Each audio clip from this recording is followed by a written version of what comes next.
really 3 points that I would like to make. One of the keys to the success of the innovation ecosystem and the ideation forums that we run is the fact that it's not about me. It is about the community, and that is key because the focus cannot be on me because I am not the innovator. They are. They are the ones with the challenges. They are the ones with the solutions, and they need to be the focus. Two other things that I tried to get across in my bio that everyone saw is that I am a bit non-conventional in my approach, and I hope that comes across. And I also wanted to let people know that I'm direct and not really into fluff. So I am not going to tell you all the people that I know and name drop and all these wonderful things that I may or may not have accomplished.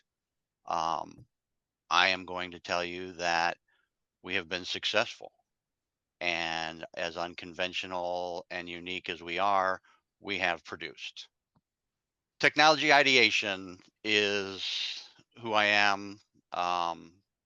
Few things that we really wanted to try and do is, looking at innovation to figure out what the challenges were and how to move forward with it.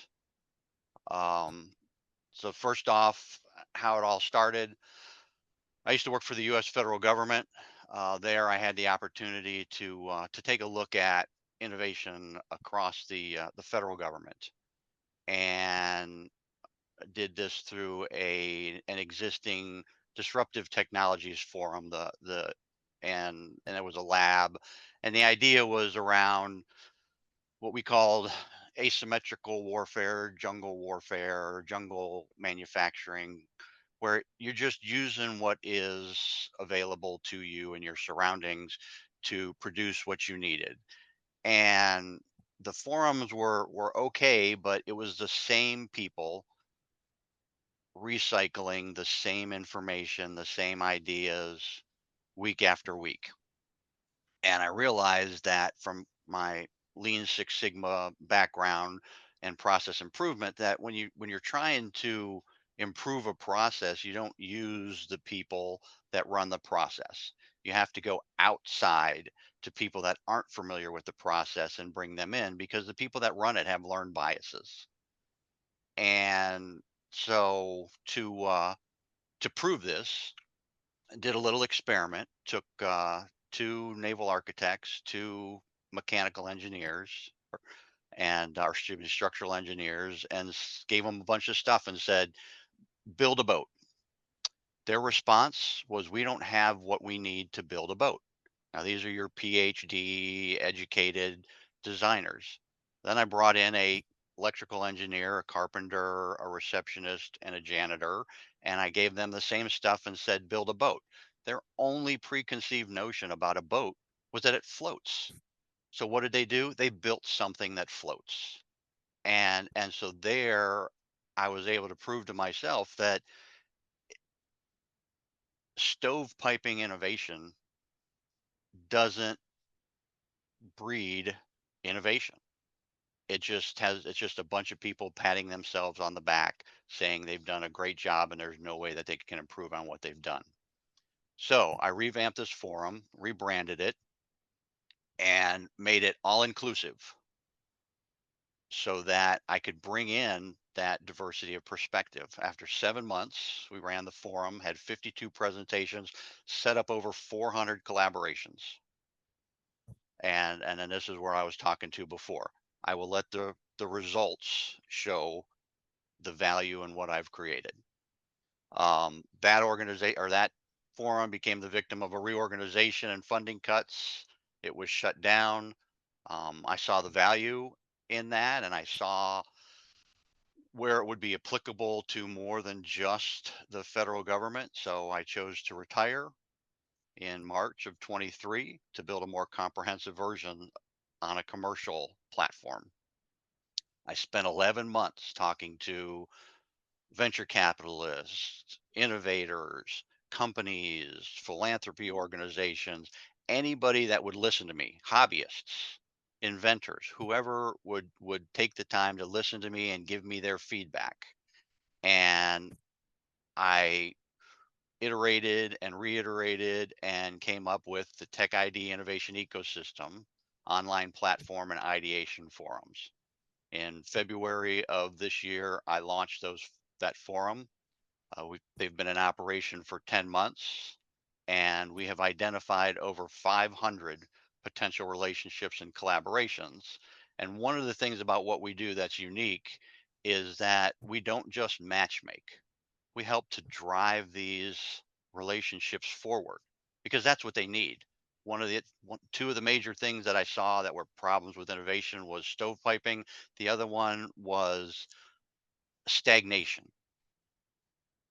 It is an arduous process to innovate, and people don't realize that, and these things tend to stagnate, so someone needs to be there prodding and helping them along.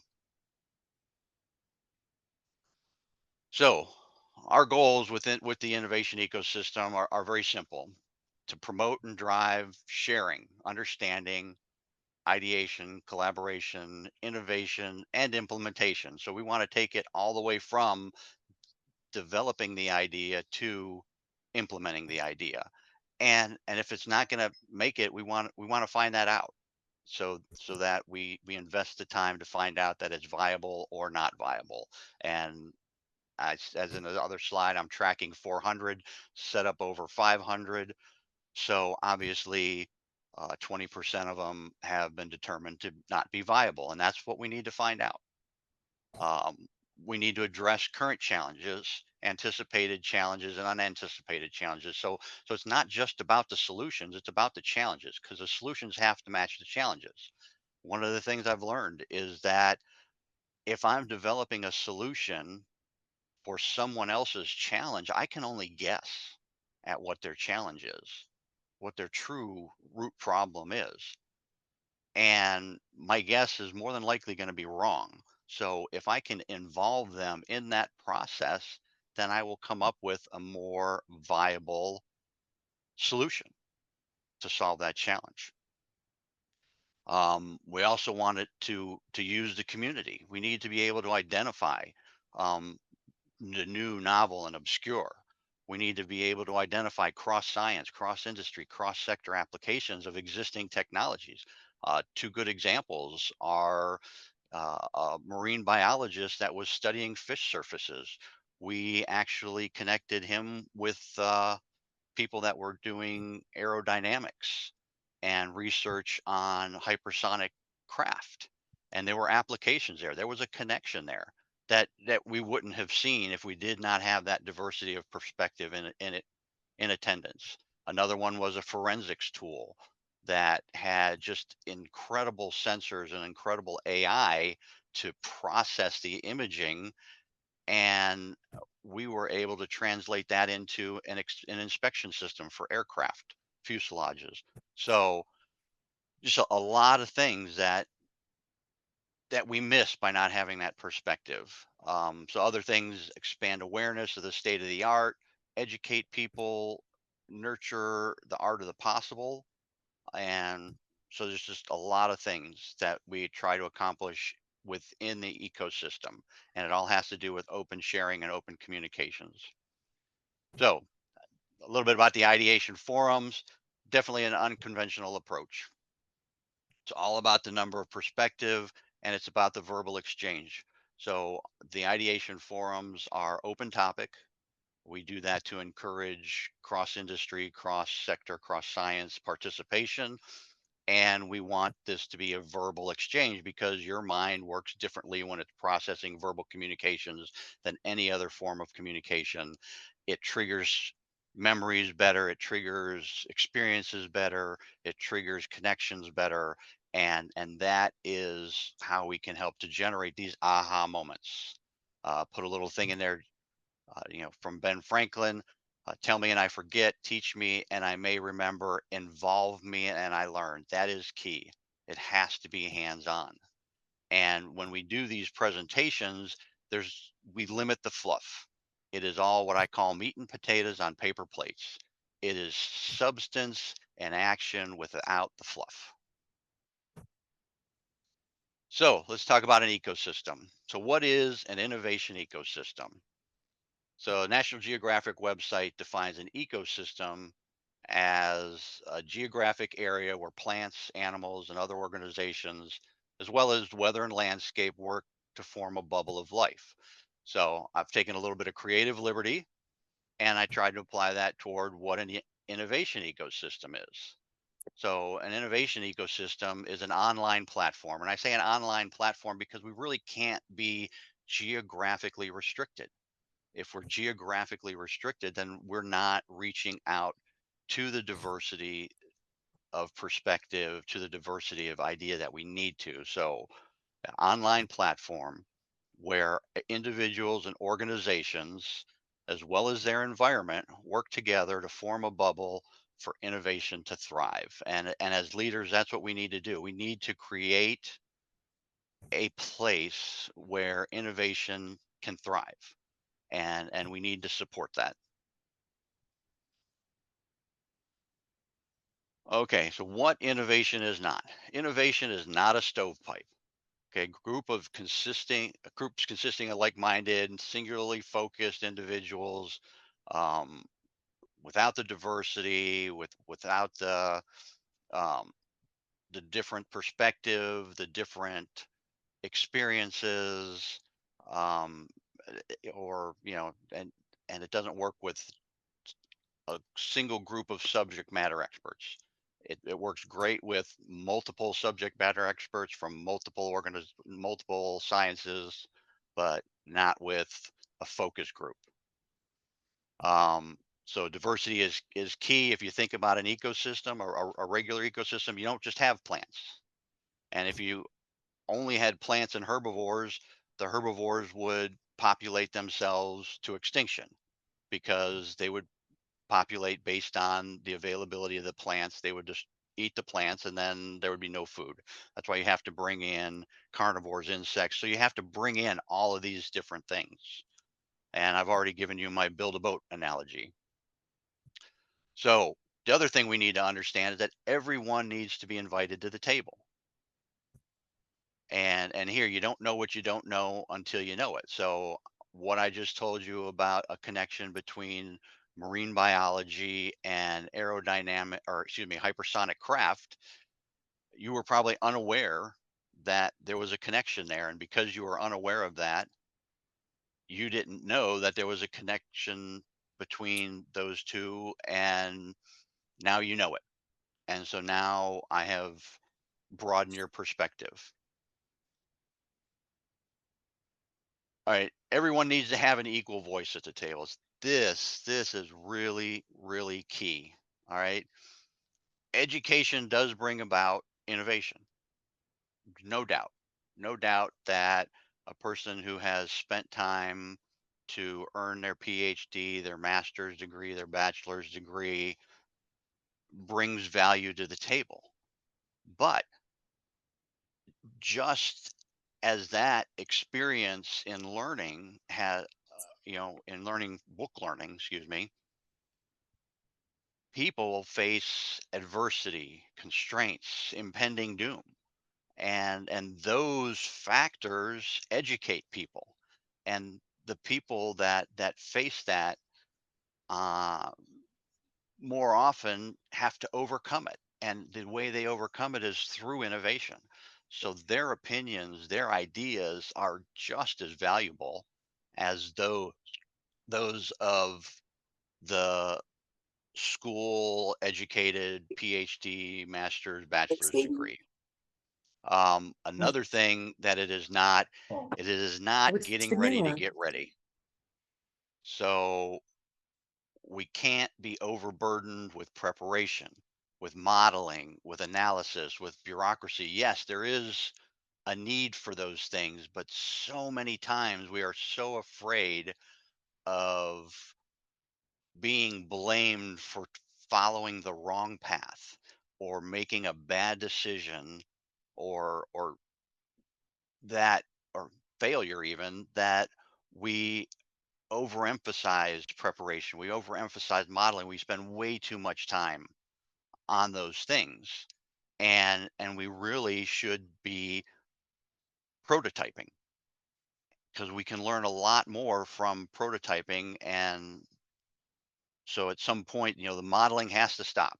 The analysis has to stop. We have to start building and testing and getting these real world examples. And I put in here that, Nike got it right when they said just do it.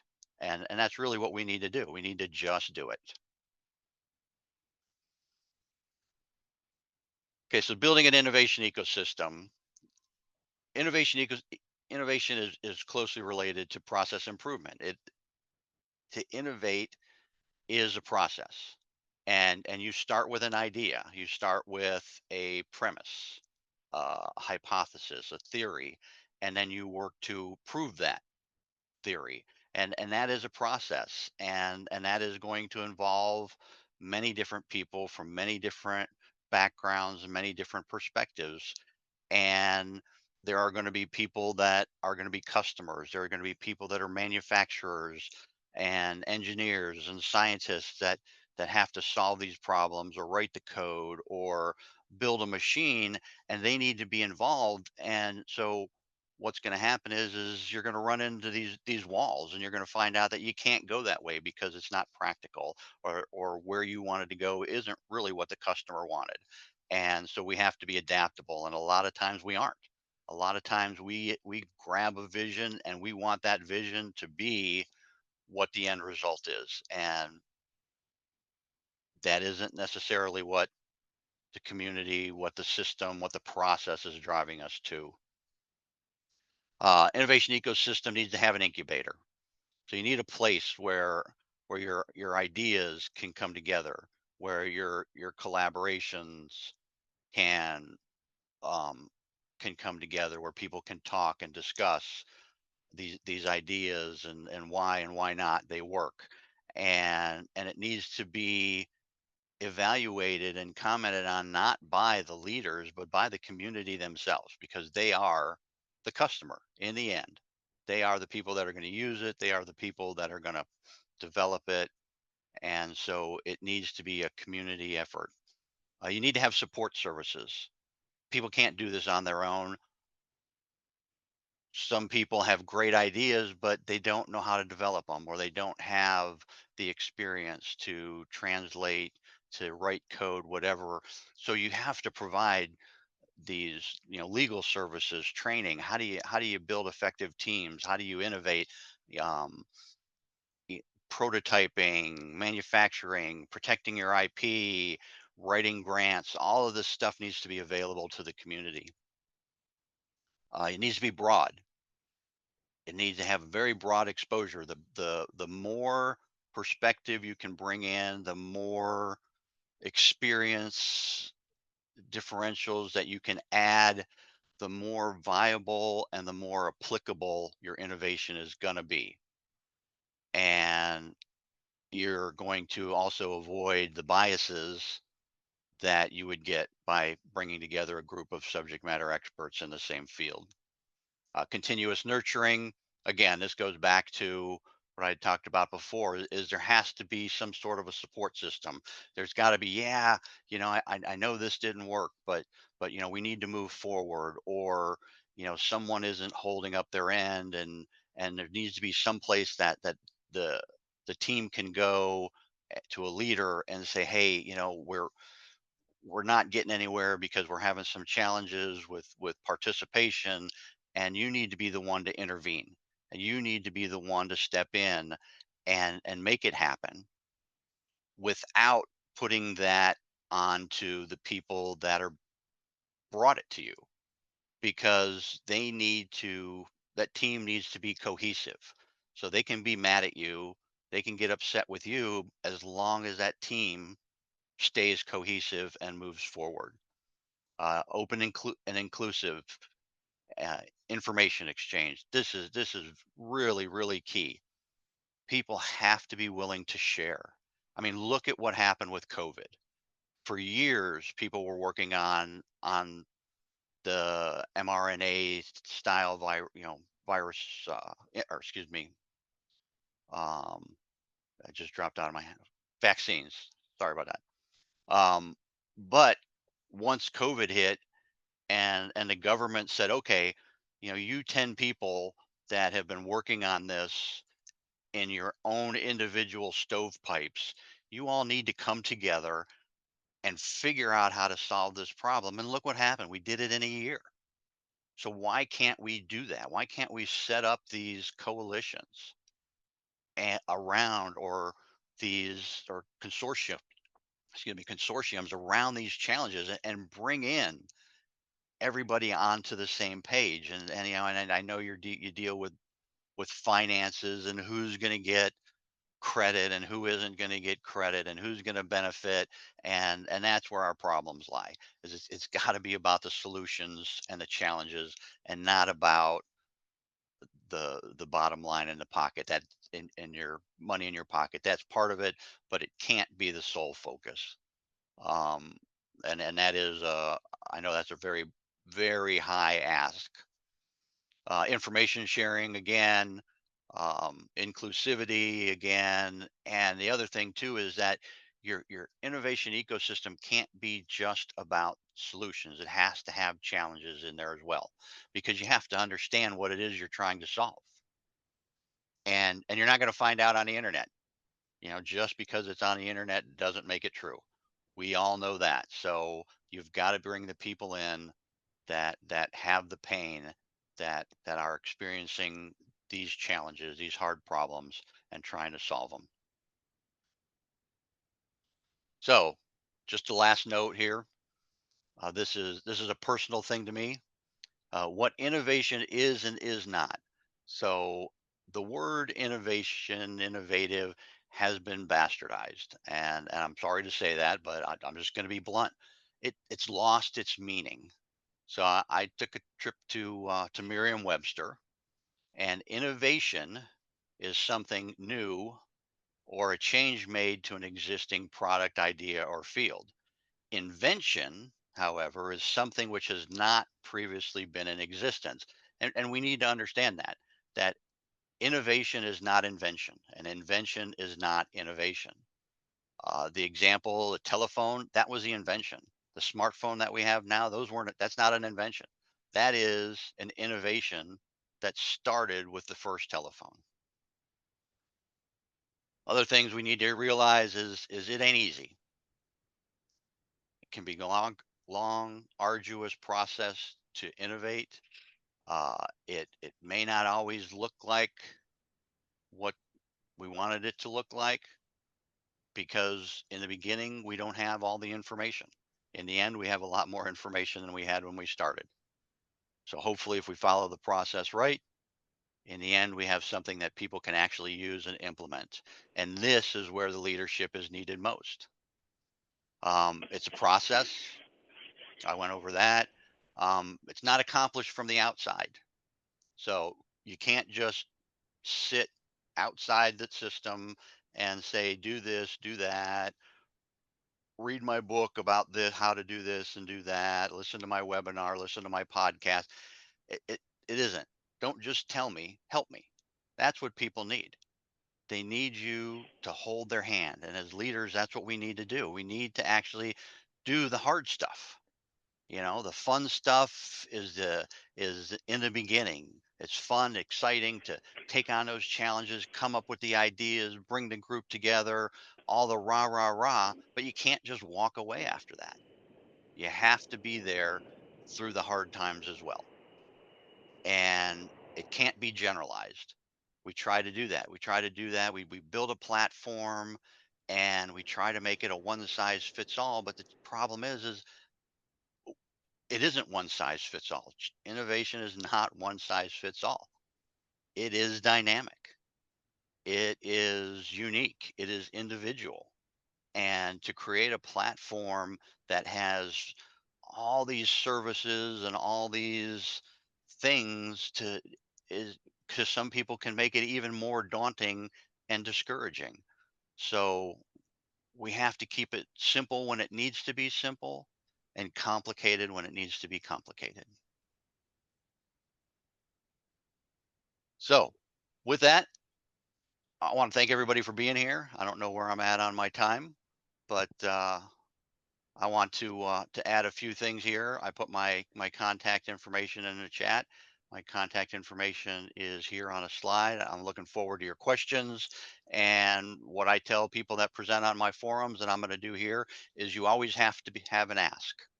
So when you leave my forum as an attendee, you know what the presenter needs.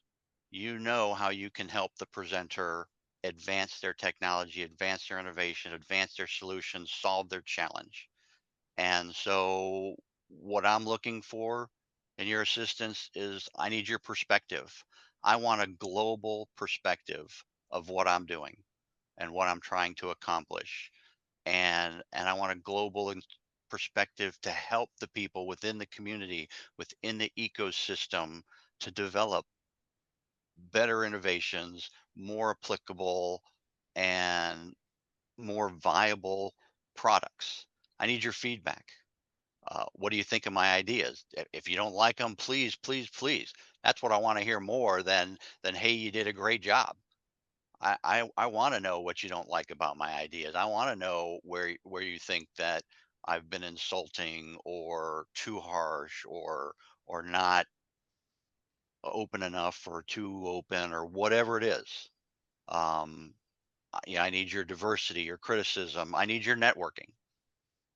That is a big key. What I've tried to accomplish here is to bring crowdsourcing, social media, and web services into a single ecosystem, and networking is a key part of that.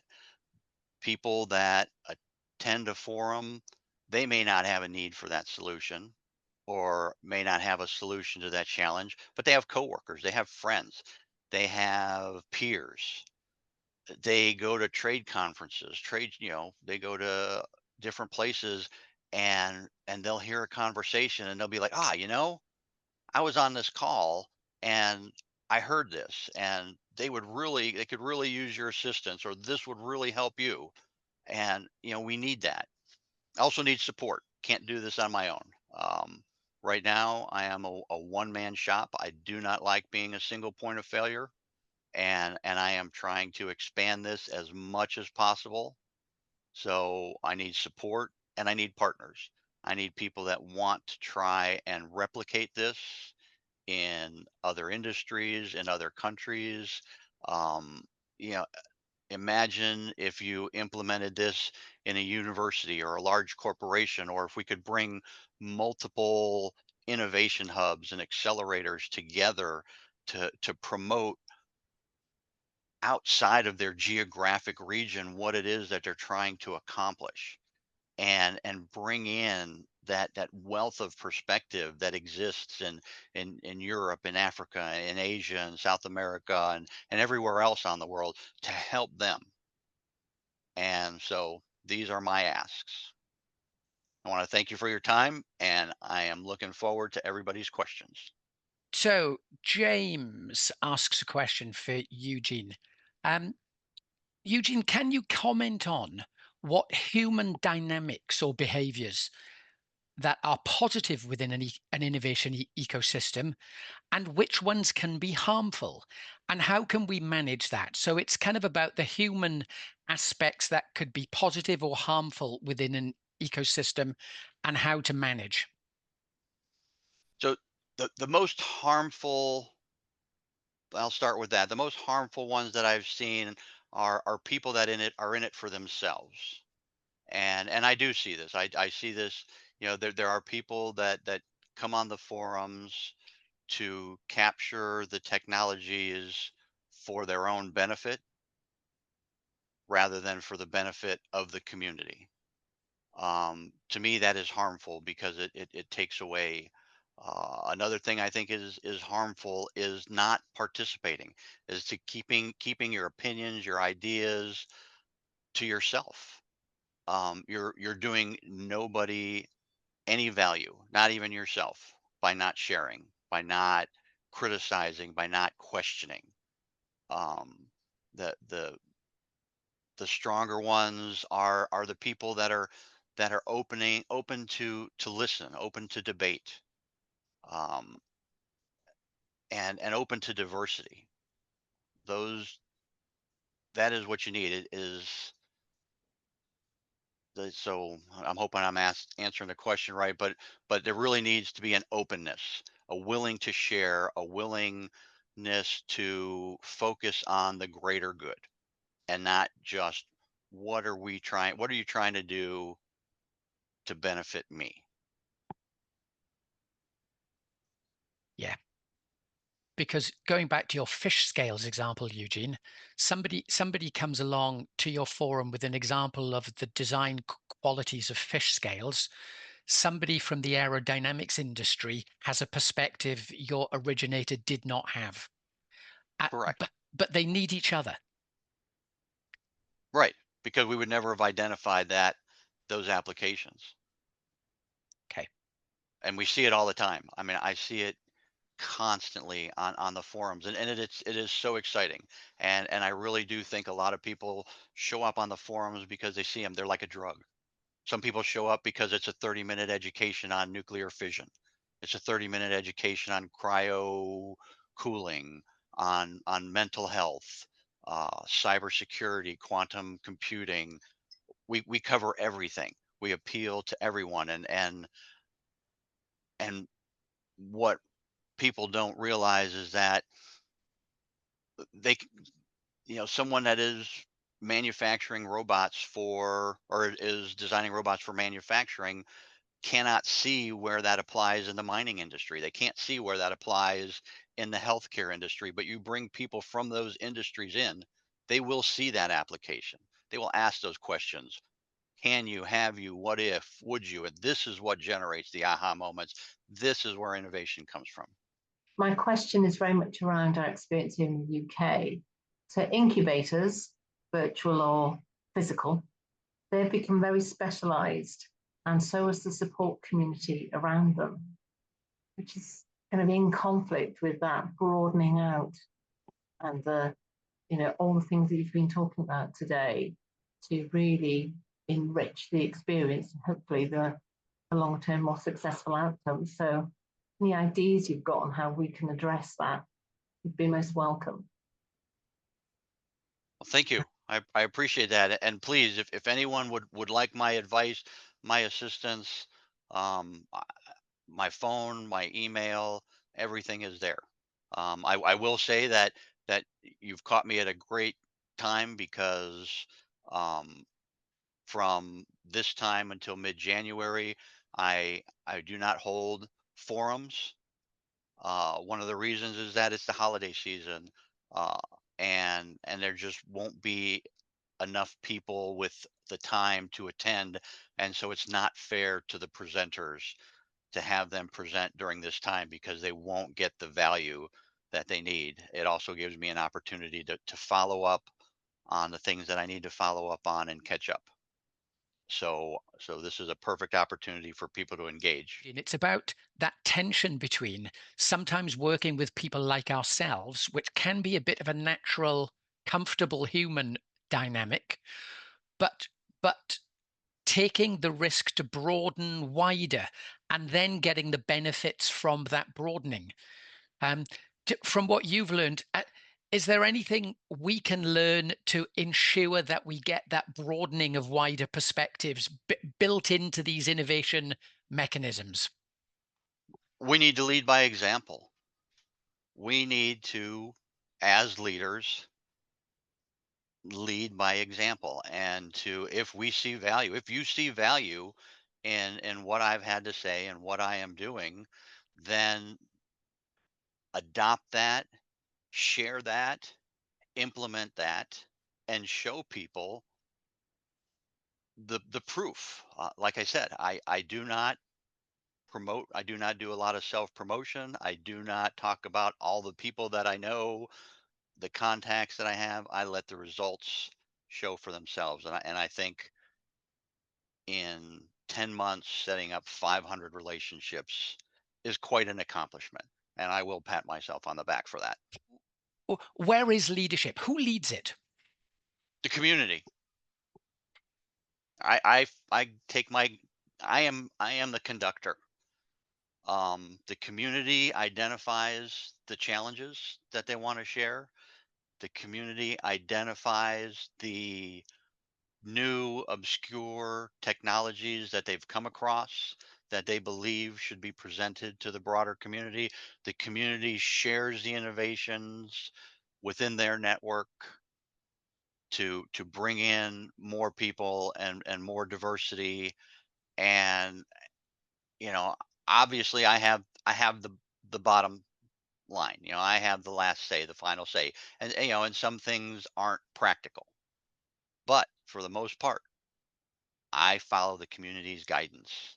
And if I want to do something different, which, originally one of my plans was to section this off into different industries, different sectors, and make it less broad. And it was the community that came back to me and said, "No, hell no. Do not do that." And so the idea is to create partnered forums that are focused on challenges that have broad scientific industrial application like sustainability, environment, um, healthcare, uh, mental health, those kind of things. And it's it's not just about funding too. People think about innovation and everybody wants money. A lot of people that come to me want access to research because they're trying to develop a product. And within the US government, and I can't speak outside the US because I'm not that familiar with it, but a lot of the research is paid for by the taxpayers. Mm. And they have a right, a legal right to that research as long as it's not classified. And so a lot of people come to me to gain access to that research so that they can be better informed and develop more applicable, more viable solutions. I'm curious about the transition into business units in corporate context, where you mentioned the incubator as an entity that's very important to incubate the ideas. But could you elaborate a little more on what are the good experience, success criteria to make this work? Because sometimes these great innovations, great ideas, they can seem a little like anorectic teenagers when they get into existing business units with KPIs, with market shares and other things. Um, Well, could you okay, elaborate a yeah, little on your good experiences in that I, I, area? I And can. we And, have and about 1 minute, Eugene, just to say. okay, so what I'd like to say to that is that that's where we as leaders need to step in. We need to be able to identify the fact that there are shortcomings. We need to be able to introduce them to people that can help them overcome their shortcomings and get their idea focused. We can use the community for that. We can use people outside the community. The other thing is that we take a little bit different approach. A lot of ecosystems out there that help entrepreneurs are looking at bidding and bidding and bidding and bidding on projects until they win. We don't take that approach. We bring the people with the pain to the table. And if we can introduce them to a solution that solves their pain, they will find a way to fund it. And it's just that simple. That rather than bidding on arbitrary contracts and hope that you get a win, we try to go direct to the source. Do you have your favorite mug? I've got it's sort of Christmas and New Year spirit all wrapped up in one for everybody, but I don't know if anybody have a favorite mug. And before we chair, a big thank you to our Innovation Leadership SIG and members, to all of you who made it today, and to my co-leader, Rob Sheffield, he's the co-leader of Global Practice. We also have another co-leader, Stephanie Caudella-Baum, who couldn't make it. She's co-leader of Global Research, and I'm a fusion of both, so leader of Global Practice and Research. And we've had an incredible year. We published a collective book across 14 countries with 30 plus authors, 3 regions on innovation, leadership, and practice that we'd be happy to share with you. And I think I put it in the chat also. We have developed our global or innovation leadership competency framework that Rob mentioned through the 4 levels: self, teams, organization, ecosystem, which is why it's so exciting to have Eugene Francis as our guest speaker to conclude the year, because this is what it's all about.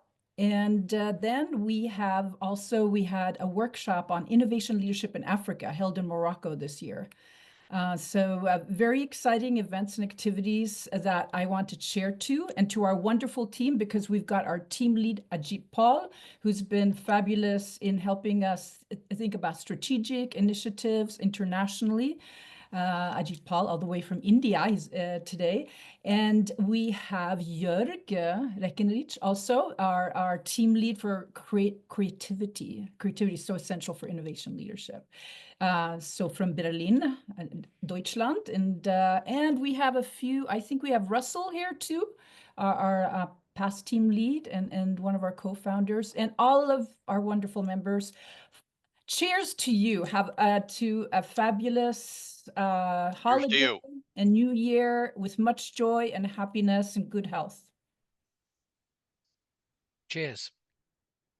Cheers, everyone.